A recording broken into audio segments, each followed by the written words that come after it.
ನಮಸ್ಕಾರ, ಕೇಣಿಸುವಸರಿ ಯೂಟ್ಯೂಬ್ ಚಾನಲ್ಗೆ ಎಲ್ಲರಿಗೂ ಸ್ವಾಗತ. ಇವತ್ತಿನ ಸ್ಪೆಷಲ್ ಏನಂತ ಹೇಳಿದ್ರೆ ನೆಲ್ಲಿಕಾಯಿಯ ಒಂದು ಕ್ಯಾಂಡಿ ಮಾಡ್ತಾ ಇದ್ದೇನೆ. ನೆಲ್ಲಿಕಾಯಿ ಕ್ಯಾಂಡಿ ಎಲ್ಲ ನಾರ್ಮಲಿ ಆರ್ಗ್ಯಾನಿಕ್ ಶಾಪ್ಸ್ ಅಲ್ಲೆಲ್ಲ ಸಿಗುತ್ತಲ್ವಾ. ನಾವು ಎಲ್ಲಾದ್ರೂ ಟ್ರಾವೆಲ್ ಮಾಡಬೇಕಾದ್ರೆ ಎಲ್ಲ ಬಾಯಲ್ಲೇ ಹಾಕಿಕೊಂಡು ಹಾಗೆ ಸ್ವಲ್ಪ ಅದನ್ನ ತಿಂತಾ ಇರುವಂಥದ್ದು. ಅದೇ ರೀತಿ ನೆಲ್ಲಿಕಾಯಿ ಅಂತ ಹೇಳಿದ್ರೆ ಒಂದು ರೋಗ ನಿರೋಧಕ ಶಕ್ತಿಯನ್ನ ಜಾಸ್ತಿ ಮಾಡುವಂಥದ್ದು, ಇಮ್ಯುನಿಟಿ ಬೂಸ್ಟರ್ ಅಂತ ಹೇಳ್ಬೋದು. ದಿನಕ್ಕೊಂದು ನೆಲ್ಲಿಕಾಯಿ ತಿಂದ್ರೆ ಆರೋಗ್ಯಕ್ಕೆ ಬಹಳ ಒಳ್ಳೇದು ಅಂತ ಹೇಳ್ತಾರೆ. ಕೂದಲಿರ್ಬೋದು, ಸ್ಕಿನ್ ಇರ್ಬೋದು, ಕಣ್ಣಿಗಿರ್ಬೋದು, ಎಲ್ಲದಕ್ಕೂ ಕೂಡ ಒಳ್ಳೆ ಬ್ಲಡ್ ಪ್ಯೂರಿಫೈಯರ್ ಕೂಡ ಹೌದು. ಹಾಗೆ ಇವತ್ತಿನ ಸ್ಪೆಷಲ್ ನೆಲ್ಲಿಕಾಯಿಯ ಕ್ಯಾಂಡಿ ಮಾಡ್ತಾ ಇದ್ದೇನೆ. ಓಕೆ, ಬನ್ನಿ ಹಾಗಾದ್ರೆ ಇವತ್ತಿನ ವಿಡಿಯೋವನ್ನು ಶುರು ಮಾಡೋಣ. ಅದಕ್ಕಿಂತ ಮೊದಲು ಕಿಣಿಸುವಸರಿ ಯೂಟ್ಯೂಬ್ ಚಾನಲ್ ಅನ್ನ ಫಸ್ಟ್ ಟೈಮ್ ನೋಡ್ತಾ ಇದ್ರೆ ದಯವಿಟ್ಟು ಚಾನಲ್ ಅನ್ನ ಸಬ್ಸ್ಕ್ರೈಬ್ ಮಾಡಿ, ಬೆಲ್ ಐಕಾನ್ ಅನ್ನ ಪ್ರೆಸ್ ಮಾಡಿದ್ರೆ ನೋಟಿಫಿಕೇಶನ್ ಬರ್ತಾ ಇರುತ್ತೆ. ಸಪೋರ್ಟ್ ಮಾಡಿ. Thank you. Take care.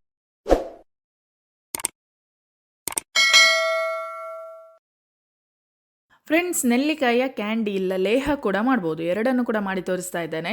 ಹಾಗೆ ಇಲ್ಲಿ ನಾನೊಂದು 20-22 ಇರ್ಬೋದು ನೆಲ್ಲಿಕಾಯಿ. ಇದನ್ನು ಚಂದ ಮಾಡಿ ತೊಳೆದು ಮತ್ತು ಸ್ಟೀಮರಲ್ಲಿ ಇಲ್ಲ ಈ ಹಬೆ ಬರುವಂಥ ಇಡ್ಲಿ ಪಾತ್ರೆಯಲ್ಲೂ ಇಡ್ಬೋದು. ಹಾಗೆ ಇದನ್ನು ಹಬೆ ಬರಲಿಕ್ಕೆ ನೀರಿಡ್ತಾ ಇದ್ದೇನೆ ತಳದಲ್ಲಿ. ಅದೇ ರೀತಿ ನೆಲ್ಲಿಕಾಯನ್ನು ಚಂದ ಮಾಡಿ ತೊಳೆದಿಟ್ಟದ್ದು ಇದರಲ್ಲಿ ಹಾಕಿ ಮುಚ್ಚಿಡಿ. ಒಂದು 10 ನಿಮಿಷದಲ್ಲಿ ಇದು ಒಳ್ಳೆ ಬೆಂದು ಓಪನ್ ಆಗಿಬಿಡುತ್ತೆ. ಎಲ್ಲ ಕೂಡ ಅಲ್ಲ ಒಳ್ಳೆ ಅದರಲ್ಲಿ ಗಾಯ ಇರುತ್ತಲ್ವ, ಗೆರೆಗಳು ಅಲ್ಲೆಲ್ಲ ಕಟ್ಟಾಗಿಬಿಡುತ್ತೆ. ಹಾಗೆ ನೋಡಿ, ಇದೀಗ ಆಗಿದೆ, ಚಂದ ಬೆಂದಿದೆ ಕೂಡ. ಅದರಲ್ಲಿ ಗೆರೆ ಇರುತ್ತಲ್ವ, ಅಲ್ಲಿ ಮಾರ್ಕಿಗೆ ತಕ್ಕ ಅದು ಎಸಳು ಥರ ಒಂದು ಎದ್ದು ನಿಲ್ಲುತ್ತೆ. ಹಾಗೆ ಅಷ್ಟಾದರೆ ಸಾಕು. ಮತ್ತು ಗ್ಯಾಸ್ ಫ್ಲೇಮನ್ನು ಆಫ್ ಮಾಡಿ. ಈ ರೀತಿ ಕ್ಲೀನಾಗಿ ಎದ್ದು ಬರುತ್ತೆ. ಈಗ ಬಿಸಿ ಇದೆ, ಮುಟ್ಲಿಕ್ಕಾಗೋದಿಲ್ಲ. ಹಾಗೆ ಆಫ್ ಮಾಡಿ ಕಂಪ್ಲೀಟಾಗಿ ತಣಿಬೇಕು. ಇದು ಕಂಪ್ಲೀಟಾಗಿ ತಂಡ ಮೇಲೆ ಇದನ್ನು ಚಂದ ಮಾಡಿ ಈ ರೀತಿ ಬಿಡಿಸ್ಕೊಳ್ಬೇಕು. ಬಿಡಿಸ್ಕೊಂಡು ಸಪೋಸ್ ನಿಮಗೆ ನೈಟ್ ನೀವು ಈ ರೀತಿ ಇದನ್ನು ಹಬೆ ಬರೆಸಿದ್ರೆ ಮರುದಿನ ಬೆಳಿಗ್ಗೆ ನೀವು ಇದನ್ನು ಮಾಡ್ಕೊಳ್ಬೋದು. ಹಾಗೆ ಮಾಡಿದ್ದು ನಾನು ಕೂಡ. ನೈಟ್ ನಾನು ಈ ರೀತಿ ಬೇಯಿಸ್ಕೊಂಡೆ, ಆಮೇಲೆ ಮರುದಿನ ಬೆಳಿಗ್ಗೆ ಕಂಪ್ಲೀಟ್ ಹೇಗೂ ತಂಡಿರ್ತದಲ್ಲ, ಟೈಮ್ ಹೇಗೂ ಸೇವ್ ಆಗುತ್ತೆ.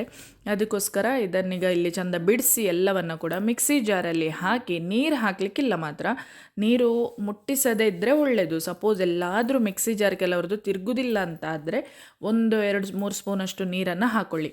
ಇಷ್ಟು ಈಗ ಕಾಳುಮೆಣಸನ್ನು ಹಾಕ್ಕೊಂಡಿದ್ದೇನೆ. ಸುಮಾರು 2 ಟೀ ಸ್ಪೂನ್ ಅಂದಾಜಷ್ಟು ಇರ್ಬೋದು. ನಿಮಗೆ ಖಾರ ಎಷ್ಟು ಬೇಕೋ ಅಷ್ಟು ಹಾಕ್ಕೊಳ್ಳಿ. ಇಲ್ಲ ಕಾಳು ಮೆಣಸು ಹಾಕದೆ ಸಹ ಮಾಡ್ಬೋದು. ಒಂದು ಬಾಣಲೆ ತಗೊಂಡು ನಾವೀಗ ಪೇಸ್ಟ್ ಮಾಡಿರುವಂಥ ನುಣ್ಣಗಿನ ಪೇಸ್ಟ್ ಮಾಡ್ಕೊಂಡಿದ್ದೇನೆ. ಹಾಗೆ ಈಗ ಬಾಣಲೆಯಲ್ಲಿ ಮಿಶ್ರಣವನ್ನು ಹಾಕಿ ಚಂದ ಕದಡಿಸಬೇಕು. ಒಂದು ಕದಡಿಸೋದು ಇಷ್ಟು ಯಾಕೆ ಅಂತೇಳಿದರೆ, ಒಂದಿದ್ರೆ ಹಸಿ ವಾಸನೆ ಹೋಗಬೇಕು. 7-8 ನಿಮಿಷಗಳ ಕಾಲ ಆದರೂ ಇದು ಚಂದ ಕದಡಿಸಬೇಕು. ಅದೇ ರೀತಿ ನೆಲ್ಲಿಕಾಯಲ್ಲಿ ಇರುವಂಥ ನೀರಿನ ಏನು ಪಸೆ ಇರ್ತದೆ ಅದು ಕೂಡ ಕಂಪ್ಲೀಟಾಗಿ ಡ್ರೈ ಆಗಬೇಕು. ಅದಕ್ಕೊಂದು 7-8 ನಿಮಿಷಗಳ ಕಾಲ ಹೀಗೆ ಇದನ್ನು ಕದಡಿಸ್ತಾ ಇರಬೇಕು. ಒಂದು ಹಸಿ ವಾಸನೆ ಹೋಗಲಿಕ್ಕೆ, ನೀರಿನ ಮತ್ತು ಪಸೆ ಆರಲಿಕ್ಕೆ ಅದು ಕಂಪ್ಲೀಟಾಗಿ ಗಟ್ಟಿ ಆಗ್ತದೆ. ಸ್ವಲ್ಪ, ಅದು ತುಂಬ ಏನು ಗಟ್ಟಿ ಆಗೋದಿಲ್ಲ. ಆಮೇಲೆ ಇದಕ್ಕೆ ರುಚಿಗೆ ತಕ್ಕ ಉಪ್ಪನ್ನು ಹಾಕ್ಕೊಳ್ಳಿ. ಹಾಗೆ ಇಲ್ಲಿ ನಾನು ಪ್ಯೂರ್ ಆದ ಆರ್ಗ್ಯಾನಿಕ್ ಸಿಹಿಯಾದ ಬೆಲ್ಲವನ್ನು ಹಾಕ್ತಾ ಇದ್ದೇನೆ. ಒಂದು 5 ಸ್ಪೂನಷ್ಟು ಈ ಬೆಲ್ಲವನ್ನು ಹಾಕ್ತಾ ಇದ್ದೇನೆ. ನಿಮಗೆ ಎಷ್ಟು ಸಿಹಿ ಆಗುತ್ತೆ ಅಷ್ಟು ನಿಮ್ಮ ಇದಕ್ಕೆ ಸಿಹಿ ಅನುಸಾರವಾಗಿ ಹಾಕ್ಕೊಳ್ಳಿ. ಹಾಗೆ ಬೆಲ್ಲ ಪಾಕ ಎಲ್ಲ ಬಿಡ್ತಾ ಬರ್ತದೆ. ಆಗ ಚಂದ ಯಾವ ರೀತಿ ಆಗ್ತದೆ ಅಂತೇಳಿ ನೀವೇ ನೋಡಿ. ಹಲ್ವಾ ರೀತಿ ಕೂಡ ಇದನ್ನು ತಿನ್ನಲಿಕ್ಕೆ ಯೂಸ್ ಮಾಡ್ಬೋದು. ಕಟ್ ಮಾಡಿ ಕೊನೆಯಲ್ಲಿ ಹೇಳ್ತೇನೆ ನಾನು. ಅಂದರೆ ನಿಮಗೆ ಈಗ ಪೆಪ್ಪರನ್ನು ಹಾಕದಿದ್ದರೆ ಇದನ್ನು ಹಲ್ವಾದ ರೀತಿಯಲ್ಲೇ ನಾವು ಮಾಡ್ಕೊಳ್ಬೋದು. ಯಾಕಂದರೆ ಹಲ್ವಾ ಸಹ ಹೀಗೆ ಬಾಳೆಹಣ್ಣಿದೆಲ್ಲ ನಾವು ಇದೇ ರೀತಿ ಬೆಲ್ಲ ಪಾಕ ಬರೆಸಿ ಅದರಲ್ಲೇ ಹೀಗೆ ಮಾಡುವಂಥದ್ದಲ್ಲ, ಕದಡಿ. ಹಾಗೆ ಸುಮಾರೊಂದು 20-25 ನಿಮಿಷ ತಗೊಳ್ತದೆ ಮಾತ್ರ. ಇದು ನೀವು ಸ್ಟೋರ್ ಮಾಡಿ 1 ವರ್ಷ ಇಲ್ಲ 2 ವರ್ಷ ಕೂಡ ಸ್ಟೋರ್ ಮಾಡಿಡ್ಬೋದು, ಏನಾಗೋದಿಲ್ಲ. ಅರ್ಧ ಲಿಂಬೆಹಣ್ಣಿನ ಭಾಗ ಬೀಜ ಎಲ್ಲ ತೆಗೆದು ಬರೀ ರಸ ಮಾತ್ರ ಹಾಕ್ತಾ ಇದ್ದೇನೆ. ಅಂದರೆ ಈಗ ನೀವು ಸ್ಟೋರ್ ಮಾಡಿಡೋದಾದ್ರೆ ಮಕ್ಕಳಿಗೆ ದಿನಕ್ಕೊಂದು ಸ್ಪೂನಾಗೆ, ಈಗ ಚ್ಯವನ್ಪ್ರಾಶ್ ಎಲ್ಲ ಕೊಡ್ತೇವಲ್ವ, ಹೀಗೆ ಲೇಹ ಎಲ್ಲ ಅದೇ ರೀತಿ ಲೇಹ ಥರ ಕೂಡ ಹಾಗೆ ಸ್ಪೂನಲ್ಲಿ ದಿನಕ್ಕೆ ಬೆಳಿಗ್ಗೆ 1 ಸ್ಪೂನ ಇಲ್ಲ ರಾತ್ರಿ 1 ಸ್ಪೂನ, ದಿನಕ್ಕೆ 1 ಸ್ಪೂನ್ ಕೊಟ್ಟರು ಒಳ್ಳೆಯದು. ಇಮ್ಯುನಿಟಿ ಬೂಸ್ಟರ್ ಅಲ್ಲ ನೆಲ್ಲಿಕಾಯಿ ಎಷ್ಟಂದ್ರು. ಹಾಗೆ ಆ ರೀತಿ ಕೊಡ್ಬೋದು. ಇಲ್ಲ ಹಲ್ವದಾಗೆ ಮಾಡಿಕೊಂಡು ಪೀಸಸ್ ಮಾಡ್ಬೋದು. ಇಲ್ಲ ಕ್ಯಾಂಡಿ ಥರ ಸಣ್ಣ ಪೀಸಸ್ ಬೇಕಾದರೆ ದಿನಕ್ಕೊಂದು ಪೀಸ್ ಮಕ್ಕಳಿಗೆ ಕೊಡ್ಬೋದು. ಹಾಗೆ ಬೆಲ್ಲ ಈ ರೀತಿ ಪಾಕ ಬಿಟ್ಟು ಬರ್ತಾ ಇರಬೇಕಾದ್ರೆ ಒಂದು 10 ನಿಮಿಷ ತಾಗುತ್ತೆ. ಆವಾಗ 1 ಸ್ಪೂನಷ್ಟು ಇಲ್ಲಿ ನಾನು ಕಾರ್ನ್ ಫ್ಲೋರನ್ನು ಹಾಕ್ತೇನೆ. ಅದಕ್ಕೆ 2 ಸ್ಪೂನಷ್ಟು ನೀರನ್ನು ಹಾಕಿ ಕದಡಿಸಿ ಇದರಲ್ಲಿ ಚಂದ ಮಾಡಿ ಮಿಶ್ರಣ ಮಾಡ್ತಾ ಇದ್ದೇನೆ. ಇದು ಯಾಕಂದರೆ ಸ್ವಲ್ಪ ಗಟ್ಟಿ ಆಗುತ್ತೆ, ಇನ್ನೂ ಕೂಡ ಥಿಕ್ನೆಸ್ ಜಾಸ್ತಿ ಆಗುತ್ತೆ. ಒಳ್ಳೆ ಒಂದು ಕದಡಬೇಕು ಇದು ಮಾತ್ರ ಚಂದ. ಹಾಗೆ ನೀರಿನ ಪಸೆ ಎಲ್ಲ ಈಗ ಕಂಪ್ಲೀಟಾಗಿ ಡ್ರೈ ಆಗಬೇಕು. ಹಾಗೆ ಒಂದು 25 ನಿಮಿಷ ತಾಗ್ತದೆ ಇದು ಕಂಪ್ಲೀಟ್ ಆಗಬೇಕಂತಾದರೆ. ಹಾಗೆ ಮತ್ತು ಇದಕ್ಕೆ ನಿಮ್ಮ ಹತ್ರ ಒಂದು ಮನೆಯಲ್ಲೇ ಮಾಡಿರುವಂಥ ಶುದ್ಧವಾದ ಒಂದು ತುಪ್ಪ ಇದ್ದರೆ ಅದನ್ನು ಕೂಡ ಹಾಕ್ಕೊಳ್ಳಿ. 1-2-3 ಸ್ಪೂನಷ್ಟು ಹಾಕ್ಕೊಳ್ಬೋದು. ನೋಡಿ ಈ ರೀತಿ ಆಗ್ತಾ ಉಂಟು. ಈಗ ನಾನು ತುಪ್ಪವನ್ನು ಕೂಡ ಹಾಕ್ತೇನೆ 1-2-3 ಸ್ಪೂನಷ್ಟು. ಟೇಸ್ಟ್ ಎಷ್ಟು ಚಂದ ಉಂಟು ಗೊತ್ತುಂಟ. ಕೆಲವರು ನೆಲ್ಲಿಕಾಯಿ ಅಂತೆಲ್ಲ ಹೇಳಿದರೆ ತಿನ್ನೋದು ಬೇಡ ಅಂತೆಲ್ಲ ಹೇಳ್ತಾರೆ, ಆದರೆ ಅದರಲ್ಲಿರುವಂಥ ಔಷಧಿಯ ಗುಣ ಉಂಟಲ್ಲ ಮಾತ್ರ ಭಯಂಕರ ಆಯಿತಾ. ನಾನು ಈ ರೀತಿ ಮುಂಚೆ ಮಾಡ್ತಿದ್ದೆ, ಈಗ ತುಂಬ ಸಮಯ ಆಯಿತು ಹೋಟೆಲಾಗಿ, ನನಗೆ ಸಹ ಮಾಡಲಿಕ್ಕೆಲ್ಲ ಟೈಮ್ ಸಿಗೋದಿಲ್ಲ.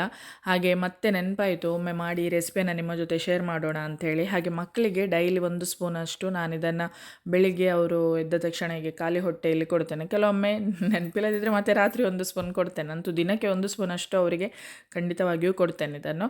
ಹಾಗೆ ಇದು ಭಾರಿ ಚೆಂದ ಆಗ್ತದೆ ತಿನ್ನಲಿಕ್ಕೆ ಕೂಡ. ನೀವು ಗಟ್ಟಿಯಾಗಿ ಇನ್ನೂ ಕೂಡ ತುಂಬ ಗಟ್ಟಿಯಾಗಿ ಹಲ್ವದಾಗೆ ತುಂಬ ಆ ರೀತಿ ಮಾಡಿಕೊಂಡ್ರೆ ಕ್ಯಾಂಡಿ ಥರ ನಿಮಗೆ ಟ್ರಾವೆಲ್ ಮಾಡಬೇಕಾದ್ರೆ ನೀವು ಅದನ್ನು ತಿನ್ಬೋದು ಹಾಗೆಲ್ಲ. ಹಾಗೆ ತುಂಬ ಚೆಂದ ಆಗ್ತದೆ ನೋಡಿ. ಇಷ್ಟು ಗಟ್ಟಿಯಾಗಬೇಕು ಇದು. ಈಗ ಸೌಟಿಂದ ಒಂದು ಚೂರು ಕೂಡ ಕೆಳಗಡೆ ಬೀಳುವುದಿಲ್ಲ ನೋಡಿ. ಆ ರೀತಿ ಕದಡಬೇಕದು, ಇಂಥ ಹಲ್ವದಾಗೆ ತುಂಬ ಹಾರ್ಡ್ ಆ ರೀತಿ ಆಗಬೇಕು.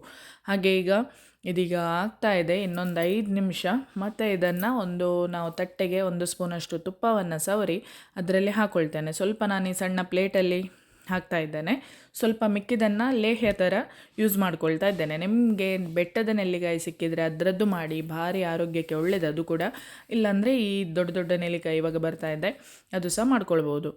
ಮತ್ತು ಆರೋಗ್ಯಕ್ಕೆ ತುಂಬಾ ಒಳ್ಳೆಯದು, ಬಾಣಂತಿಯರಿಗೂ ಒಳ್ಳೆಯದು ನೆಲ್ಲಿಕಾಯಿ. ಇಲ್ಲ ಪ್ರೆಗ್ನೆನ್ಸಿಯಲ್ಲಿರೋರಿಗೆ ಅವರಿಗೂ ಒಳ್ಳೆಯದು. ಈ ರೀತಿ ಲೇಹ್ಯ ಎಲ್ಲ ಮಾಡಿದರೆ 365 ದಿನ ಕೂಡ ತೊಗೊಳ್ಬೋದು, ಏನು ಪ್ರಾಬ್ಲಮ್ ಇಲ್ಲ ಅದರಲ್ಲಿ.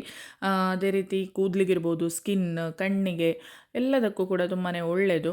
ಹಾಗೆ ಗರ್ಭಿಣಿಯರು ಸೇವಿಸಿದರೆ ಮಗುವಿಗೆ ಕೂದಲೆಲ್ಲ ತುಂಬ ಬರುತ್ತೆ ಅಂತ ಕೂಡ ಹೇಳ್ತಾರೆ, ನೆಲ್ಲಿಕಾಯಿ ಪ್ರೆಗ್ನೆನ್ಸಿ ಟೈಮಲ್ಲೆಲ್ಲ ಸೇವಿಸಿದರೆ.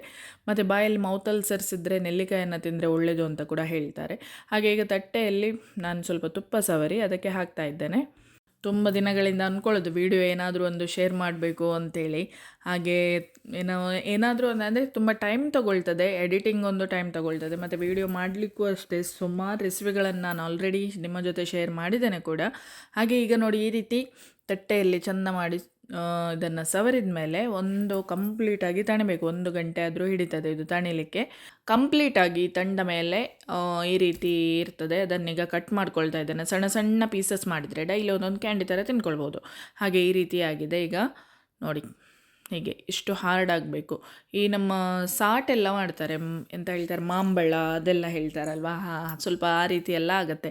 ಕೈಗೆ ನೋಡಿ ಈ ರೀತಿ ಅಂಟ್ಕೊಳ್ಬಾರ್ದು, ಅಂಟ್ಕೊಳ್ಳೋದಿಲ್ಲ. ಹಾಗೆ ಚೆಂದ ಆಗ್ತದೆ ತಿನ್ನಲಿಕ್ಕೆ ಮಾತ್ರ.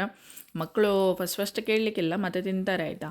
ಹಾಗೆ ಈಗ ಇದನ್ನೆಲ್ಲ ಕಟ್ಟೆಲ್ಲ ಮಾಡಿ ಆಯಿತು. ನೆಕ್ಸ್ಟ್ ನಾನು ಸ್ವಲ್ಪ ಲೇಹ್ಯ ಥರ ಕೂಡ ಒಂದು ಸಣ್ಣ ಸ್ಟೀಲ್ ಡಬ್ಬದಲ್ಲಿ ಸ್ಟೋರ್ ಮಾಡಿ ಇಡ್ತೇನೆ ಇದನ್ನು. ಹಾಗೆ ನೋಡಿ ಈ ರೀತಿ ಕಟ್ಟು ಬರ್ತಾ ಇದೆ. ಈಗ ಎಷ್ಟು ಕ್ಲೀನಾಗಿ ಬರ್ತಾ ಇದೆ ನೋಡಿ. ದಿನಕ್ಕೊಂದು ಕ್ಯಾಂಡಿ ಹೀಗೆ ತಿಂದರೆ ಆಯಿತು, ಭಾರಿ ಸೂಪರ್ ಆಯಿತಾ. ನಿಮಗೆ ಖಂಡಿತ ಈ ವಿಡಿಯೋ ಇಷ್ಟ ಆಗಿದ್ದಲ್ಲಿ ಒಂದು ಲೈಕ್ ಕೊಡಿ. ಹಾಗೆ ಎಲ್ಲ ವಿಡಿಯೋಸ್ ಲಿಂಕ್ಗಳನ್ನು ನಿಮ್ಮ ಫ್ರೆಂಡ್ಸ್ ರಿಲೇಟಿವ್ಸ್ ಜೊತೆ ಎಲ್ಲ ತಪ್ಪದೆ ಶೇರ್ ಮಾಡಿ. ಯಾವಾಗಲೂ ಹೇಳ್ತಾ ಇರ್ತಾನೆ. ಹಾಗೆ ಪ್ರತಿಯೊಬ್ಬರು ಎಲ್ಲಾದರೂ ಫಂಕ್ಷನ್ಸ್ ಎಲ್ಲೇ ಹೋಗಲಿ ಕಿಣಿಸುವ ಸರಿ ಅಂತೇಳಿ ಕೂಡ ಕರೆದು ಒಂದು ಫೋಟೋನವನ್ನು ಮಾತಾಡಿಸೋದಿರ್ಬೋದು, ಫೋಟೋ ತೆಗೆಸೋದಿರ್ಬೋದು, ತುಂಬ ಖುಷಿಯಾಗುತ್ತೆ. ನಿಮ್ಮೆಲ್ಲರ ಪ್ರೀತಿ ಆಶೀರ್ವಾದ ಸದಾ ಹೀಗೆ ಇರಲಿ ಅಂತ ಕೂಡ ಕೇಳ್ಕೊಳ್ತಾ ಇವತ್ತಿನ ಈ ವಿಡಿಯೋವನ್ನು ಇಲ್ಲಿಗೆ ಎಂಡ್ ಮಾಡ್ತಾ ಇದ್ದೇನೆ. ನೋಡಿ ಈಗ ಈ ರೀತಿ ಕೂಡ ಸ್ಟೋರ್ ಮಾಡಿ ಇಡ್ತಾ ಇದ್ದೇನೆ. ಚ್ಯವನ್ ಬ್ರಷ್ ಥರ ಮಕ್ಕಳಿಗೂ ಕೊಡ್ಬೋದು, ನಾವು ಕೂಡ ತಿನ್ಬೋದು.